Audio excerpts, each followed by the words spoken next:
చిన్న చిన్న విషయాలకు పెద్ద గొడవలు అవుతాయండి మా లైఫ్ పార్ట్నర్తో అని చాలా మంది కపుల్స్ నా దగ్గరకు వచ్చిన వాళ్ళు చెప్తా ఉంటారు. ఇక్కడ ప్రాబ్లం చిన్న విషయం కాదు.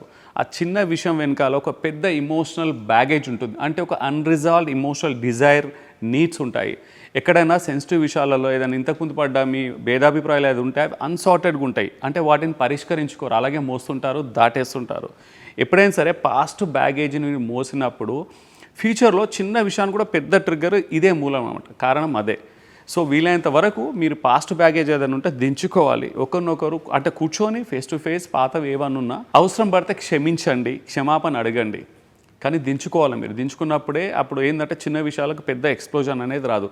అలాగే ఒక ఎన్ఎల్పి సైకాలజీ టెక్నిక్ చెప్తాను మీకు.